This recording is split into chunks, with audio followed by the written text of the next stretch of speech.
The uniformed lamplighters lit the gas lamps at the sunset over Suez, bathing the wide avenues of the city in a smoky yellow glow. I enjoyed the city, without thinking too hard about its curious existence, blooming like a little flower with desert all around. Oh, it's still not giving me much of a chance. Alright. So this is supposed to take a really big toll on Monsieur Fox. We've really got to make sure to take every opportunity we can to take care of him. The dock was crowded with people cheering one another along. We, of course, boarded in silence. No one paid us any attention. Or now, perhaps not. I fancied a pair of eyes fixed on us as we made our way aboard the Mongolia. But when I looked away, they were gone. As though whoever had been watching us had quickly ducked away. Suspicious.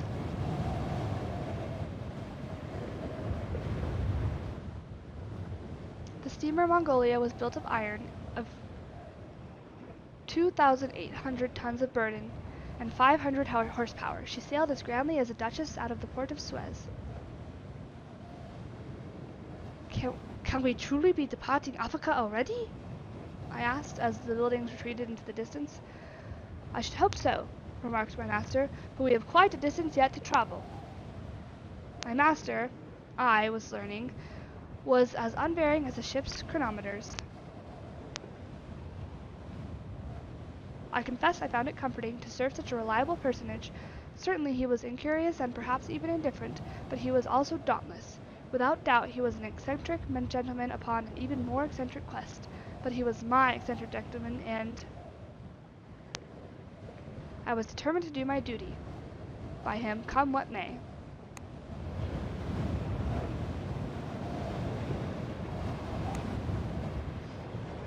Greetings, Madame Pericles.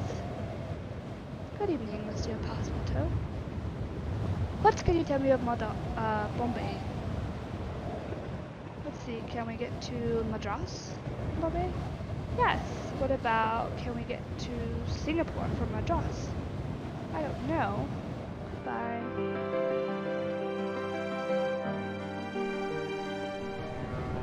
Oh yeah. Good way to cross the continent. Oh, he's already way below where I would want him to be at this point. Monsieur Fogg spent his days playing whist with Sir Francis, a tall, fair fellow who was an old India hand, as they said in the trade. It seemed Sir Francis was a decent competition, a thing Mr. Fogg's particular interest for whist truly craved, so I left them to their game, in the knowledge my master was duly entertained. On the evening of the second day we approached the city of Jeddah, on the east coast of the Gulf. What kind of place is it? I asked a sailor, pointing over the rail. He shrugged. I've never been. The boat sails past, but pleasant enough, I suppose. I was taken by the sudden thought that perhaps we could put ashore here. I want to go all the way to Bombay, but I shook my head to clear the daydream. The Mongolia would take us far fast. Indecisiveness was not what Mr. Fogg would want. I befriended an extravagantly whiskered fellow passenger who introduced himself to me as Monsieur Fix, and evinced me a flattering interest in my travelled. You are making a tour of the world in 80 days, he exclaimed, eyes wide as saucers.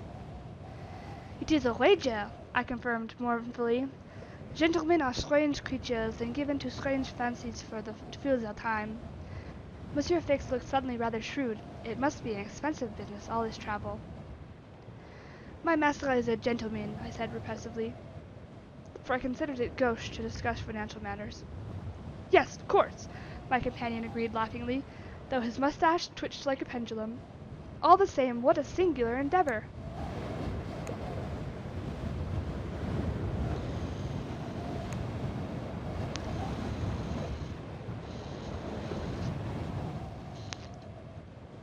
Monsieur Fix was a most congenial fellow and possessed of all manner of useful knowledge. I asked him what he knew of Bombay, the Mongolia's final destination. I was stationed in Bangalore during my time in India, not Bombay, he told me, smiling. I spent much of my time playing cricket. We colonials take the game seriously. Almost as seriously as the natives themselves.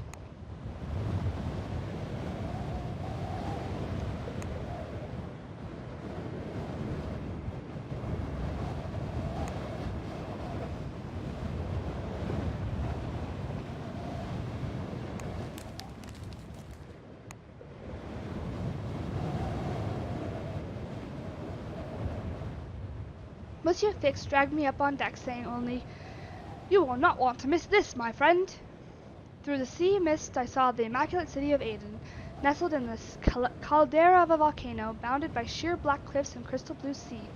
"Mon Dieu!" I blasphemed, secure in the knowledge that any passing deity would forgive me given the magnificent sight before my eyes.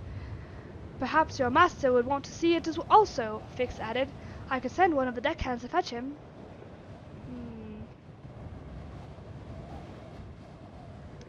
"I am certain you would," I agreed.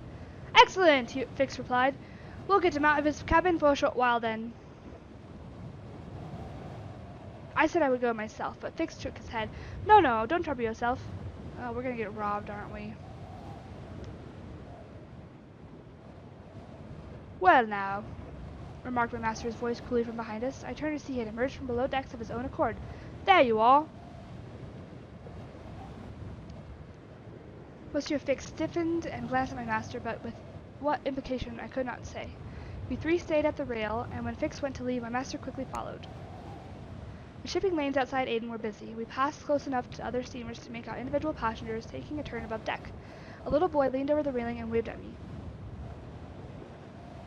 and I gave him a calm nod, not wishing to make a spectacle of myself in front of my master. The child looked somewhat chagrined, but Monsieur Fogg gave me a small, approving dip of the head, and I was content.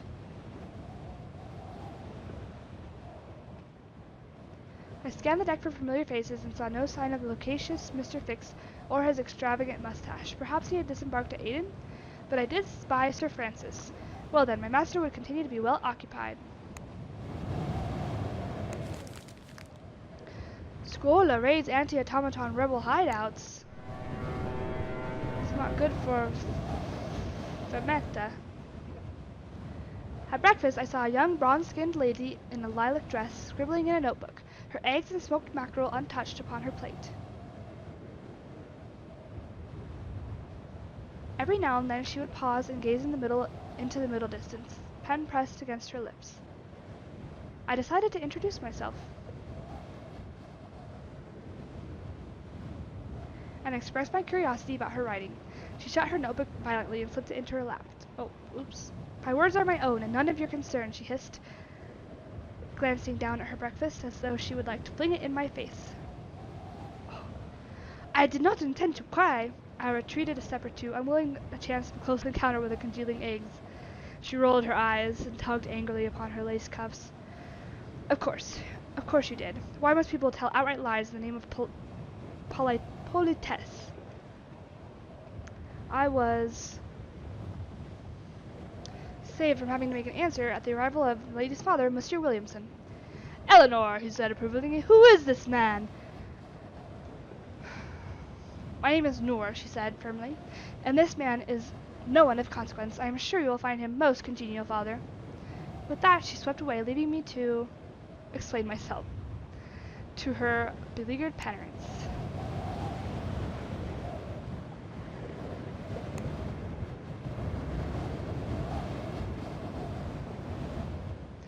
I happened upon Demoiselle Williamson in the piano room, where she was studiously ignoring the music and merriment in favor of her notebook. "Demoiselle Williamson, we meet again!" The latter held up a finger to bid me wait a moment, and finished her sentence with a flourish before looking up. "Oh, it's you. What are you exactly?" "An adventureur." "You are?" she smirked. "And what would you say if I confessed that I, too, am an adventurer?" "How did you become to be so?" She gave me a wry look and lifted her notebook. "I learned to write stories, Passepartout. You may be trapped here on this hulking steamer, but I am wandering the catacombs of Egypt and unearthing its marvels." "May I read your stories?" She gave me a wicked look and a smile. How do you know you have not read some of my stories already? I have a wide readership under my assumed name. It seemed I had made a friend in the Mademoiselle.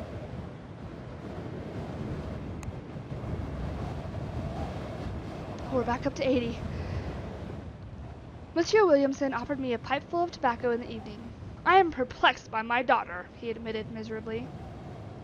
What is so perplexing? I asked gently. She does not behave in the manner of a lady at all, he groaned. She told me last night that she'd been writing penny dreadfuls for this past year. She is... The gentlemanly voice dropped with horror, so the last word was mere croak. Published. She had as much told me so yesterday, but I pretended surprised. You must be very proud. Cheaply printed tales of horror and adventure were a London fashion which had quickly spread. Indeed, the most popular stories were set in Egypt and Africa, and I had little doubt that Mademoiselle Williamson had added her own inventions to the number. What? Monsieur Williamson glared at me. It is a scandal! She has broken her engagement because she has independent means! Perhaps then she will find her own husband, I suggested. Monsieur Williamson's neck turned an unsavory shade of purple. But anyone with a penny may now read her most intimate thoughts, wantonly printed upon the page. Perhaps you should not read them, I advised. Indeed, I should think not. A man's heart can only break so many times, Passepartout. He took his leave soon thereafter, and as I retired to bed I saw him still pacing the deck, eyes downcast.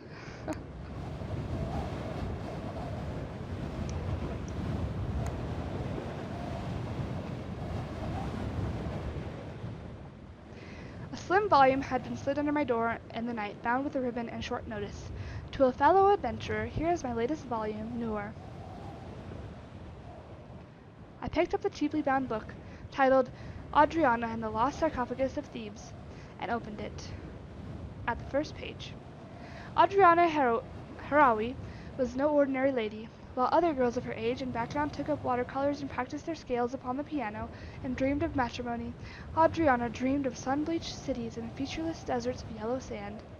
I settled in to read Miss Williamson's novella until my master woke and required my services.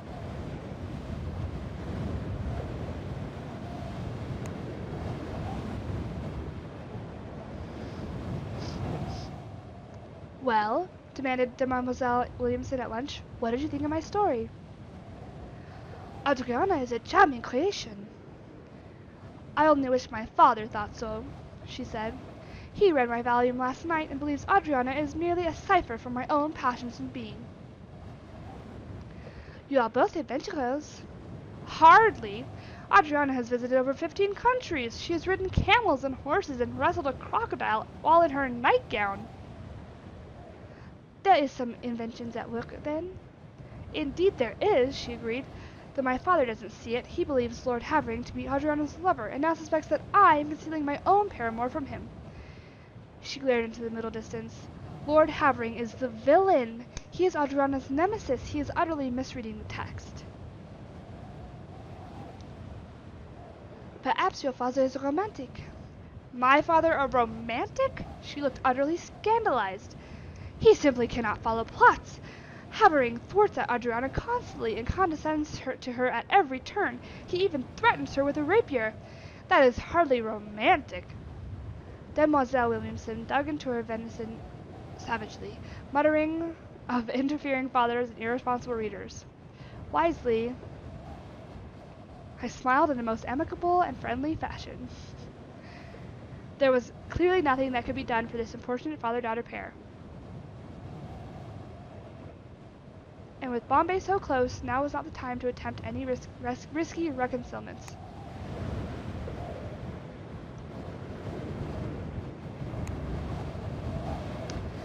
Greetings, Monsieur Miller. We already know we can get to Madras. Can we get from Madras to Colombo? Can we get from Madras to Bangalore?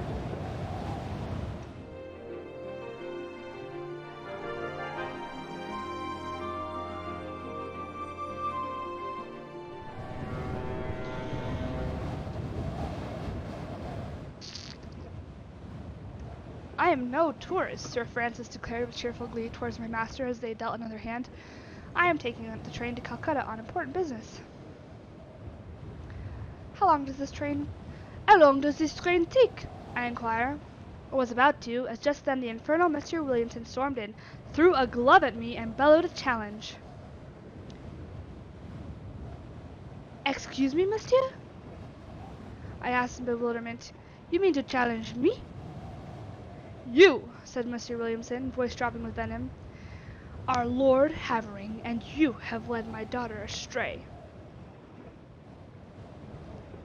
I dared not look at Monsieur Fogg's reaction to this. The revelation his valet was a lord might be a little too much for him. Do not try to deny it, he added. Monsieur, Lord Havering is a fictional character. Aha! He picked up his glove and tossed it once more. You have read her text, you blackguard, and yet the way we spoke together, you acted quite the charming innocent. He drew his arm back and made a fist, and I realized he was almost certainly about to punch me in the face. I threw my own punch preemptively. It landed as a sickening crunch of flesh and bone. He collapsed like a sack of potatoes, clutching his broken nose and bleeding profusely upon the carpeted deck. I stared at him in horror. What in the name of Ra and Osiris is going on? Miss Williamson shouted, arriving at the precise unfortunate moment. She seized her father by the armpits and dragged him away, muttering various unladylike curses as blood trickled off his chin, and I called my vague apologies. Monsieur Fogg regarded me with remarkable aplomb, given the scene which had preceded. You would tell me, would you not, if you had outraged any ladies of late, Passepartout? He remarked.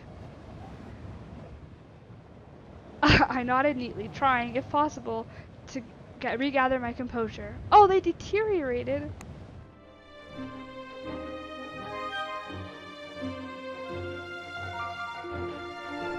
Oh, now we have...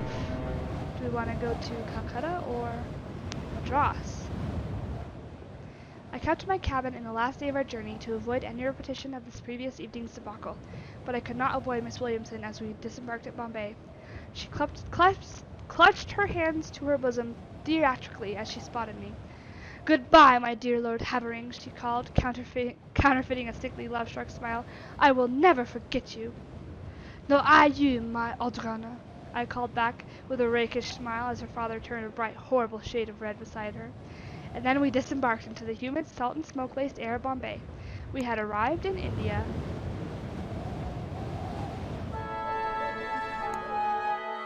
Let's plan. We could go to Madras tomorrow at 1, or we could go to Calcutta in 3 days.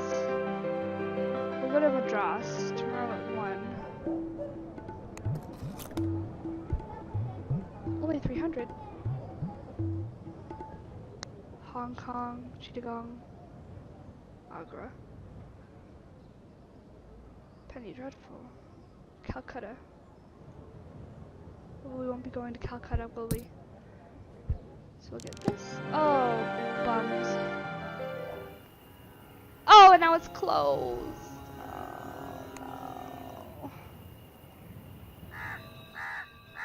Monsieur Fogg cared not a straw for the wonders of Bombay, but gave me a few hours' leisure as he settled to his evening's paper. I ended up wheezing and puffing my way up Malabar Hill, the highest point in South Bombay, and paused at the top and looked out at the bay. British airships dominated the skyline, tethered loosely to the gunboats that patrolled the docks. Brightly painted merchant ships darted into the harbor, eager to unload their cargo before the light faded. Catching my breath, I found my steps irresistibly drawn towards... where should we go? Let's check out the Hanging Gardens, which shielded the Parse towers of silence from the bay. The Hanging Gardens were magnificent. Little steam-powered curricles and horse-drawn carriages vied for space underneath the shady trees. British officers escorted their stiff-bodied, bodiced wives or made eyes at brightly dressed Indian girls. Of course. And in the shadow of the gardens, I saw the symbol of the copper lily on the door of a converted mansion. I approached and knocked on the door, and was given a cup of tea and a cushioned wicker chair almost as soon as I crossed the threshold of this outpost Artificers Guild. The setting was opulent, an open plaza lit from skylights above, lined with palm trees as large urns. That was weird. A fountain in the middle of the room had been converted to pump steam, which drove the pistons of a gilt-edged suspended organ which clattered out a lively tune. A middle-aged Sikh in a bright blue turban and admirably pressed trousers approached me. "What is it you require, traveler?" "My master and I are going around the world." The man nodded. I see. Well then, welcome to Bombay." "I want to know the fastest way from here." Dharampal, the Sikh man, wrinkled his nose. "Not the train," he said. "The papers say it goes to Calcutta, but the line stops at Allahabad. There's no track between there and Calcutta." "Oh, that's good to know." "The papers lied?" "They did not check, certainly. So it is with journalists." I thanked the artificers profusely before taking my leave, though, alas, I was so distracted by my musings that I failed to notice two thuggish fellows with ill intent who quartered me, "Not again! Not again!" in a side street and demanded my shoes. "A man's shoes are his castle," I contended, which had the laudable effect of confusing them for a few moments while I attempted a discreet but ultimately fruitless escape. I returned to my master barefoot and rather shamefaced. "I hope that this will not happen again," said my master coldly. That was to be the last word on Bombay, gateway to the jewel in the crown of the British Empire, except for, "And what pray happened to your shoes?" Alright, well, we want to go to Madras.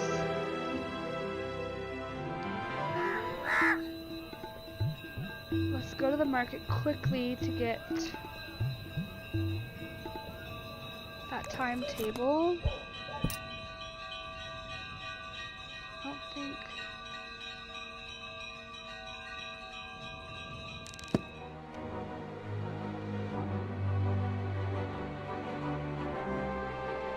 Captain's table.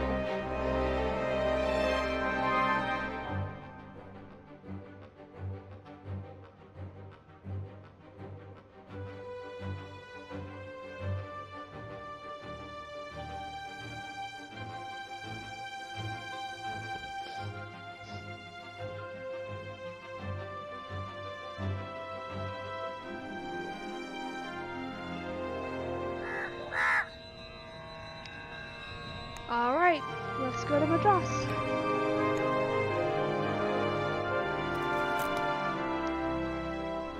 Dang.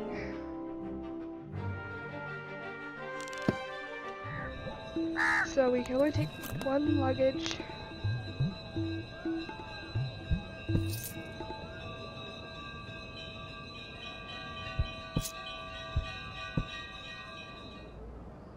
Baku.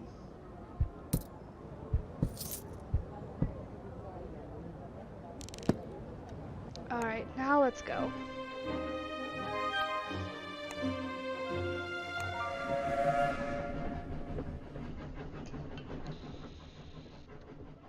The Bombay Express was a fine train, luxurious and opulent. Inside each softly lit compartment, Persian rugs and Venetian lamps threw color over fittings of teakwood and burnished brass. I only hoped it would run on time. Soft furnishings do not, as my master would say, power an engine. Alright, we've got it back up to 100. I went to explore the observation decks, set with wicker chairs and parasols to better and more comfortably observe the countryside flashing past. And that was where I met Anne-Marie Spencer, a girl of maybe 10 years, sketching the distant hills. I greeted her politely as I took the spot beside her. She smiled and with more deft movements adjusted the position of her wheelchair to give me more room, dropping one of her pencils as she moved. "What kind? Why would you wait and see for her?" I returned it with a bow, and she giggled. "You must be French," she declared. "You are gallant indeed." I smiled politely and looked aside. "I knew it," she said. "I have a good eye. I see things as they are. That's why I draw." I looked over her pictures to be confronted by their strangeness. I could not recognize anything of the landscape she was so closely watching, and the lines and shapes that were filled with the page. You have a most unusual style, I hedged. Oh, monsieur, she said, I have a good eye. I can see you're lying. Then I do not need to say it, I replied. She nodded. Charming, she replied. I knew it. Just then my attention was distracted as my master beckoned me over to make him ready for his evening wear. I bid her farewell, and she nodded to me. I will see you again, Monsieur Passepartout, she told me as I left her. I did not stop to wonder that day how it is she knew my name. Very mysterious indeed.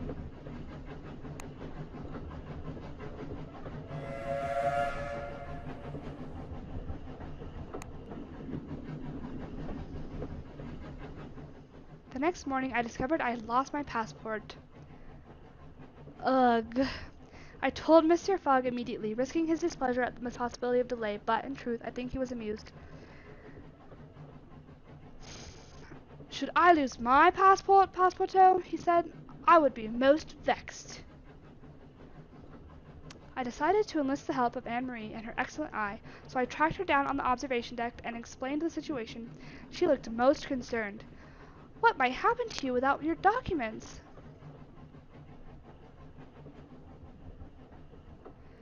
At worst, I will not be allowed to travel, I replied, and that would be most serious. My master is on a journey around the world. She nodded. Well, then we shall have to look, won't we? I think you should search the crew cabins with my chair, which my chair cannot access, and I will look about here. It seemed a good plan, so I agreed. As I was headed from the car, I thought of one more thing to ask, and returned only to find Anne-Marie doubled up with laughter, having not moved from her spot. What is going on? She tried to look serious, but then began to giggle, at first delicately, and then more and more uproariously. Yup. I rather feared I understood the source of her mirth. Holding out a hand, I demanded the return of my passport. By way of reply, she took my hand and got to her feet. I'm afraid I'm a dreadful kleptomaniac, she apologized with deep insincerity and dropped a curtsy, and an unparalleled liar to boot. Then she giggled again. My passport, please, I demanded with no small irritation. I dropped it, she replied with an indifferent shrug. Somewhere. Tell me where, I insisted firmly. Then Anne-Marie sat down again, suddenly glum. You've stopped being charming, she said morosely. Here's your passport. She reached into a fold of her dress and pulled out my papers. She seemed as though to flick them out of the window. I grabbed for them, catching them just at the moment as they left her fingers, destined for the ground outside the train. She laughed, but I did not mind. A long and most difficult delay had been avoided.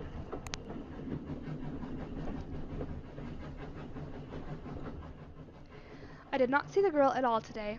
I think she was being kept within her quarters under some kind of observation, suitable to her flagrant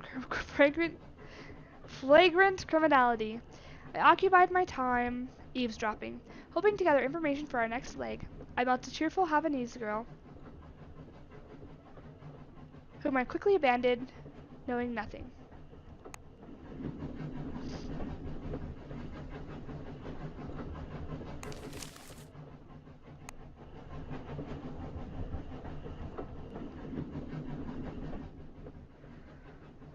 At Madras, they pushed the young girl from the train down a ramp, and she waved up at me before turning to face the road ahead. I waved back with my free hand, and then she was gone. Who was that girl? My master asked. A dreadful liability, I replied. Monsieur Fogg seemed displeased by my answer, but I suppose it was not very gallant. Still, I spoke nothing but the truth.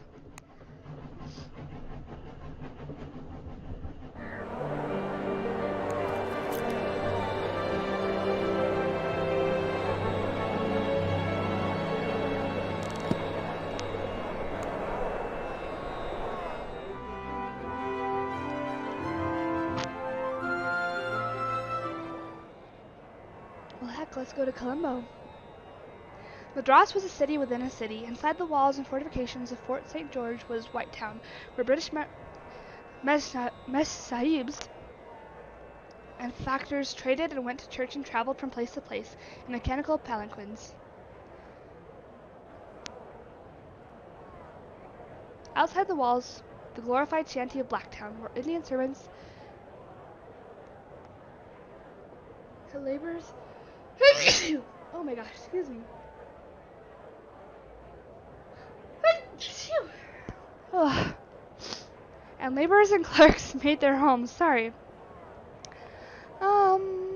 I stayed in Whitetown, of course, and wandered its manicured gardens and broad gaslit streets, attracting little attention from the residents or their servants. A valet was no doubt a common sight. I just really don't want to get robbed again.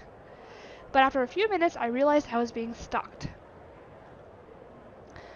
I turned to face my shadow to find myself face to face with a nun.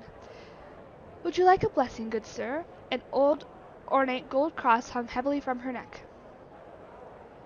Oh, please don't be a sham. Yes, Estelle. Her smile sprouted razors. Ah, damn it.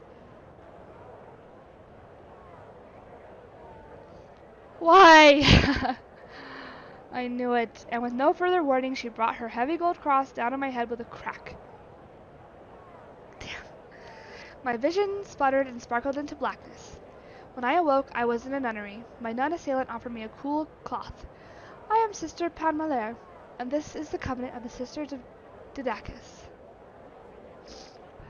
Nuns are not supposed to go around kidnapping people, I declared indignantly.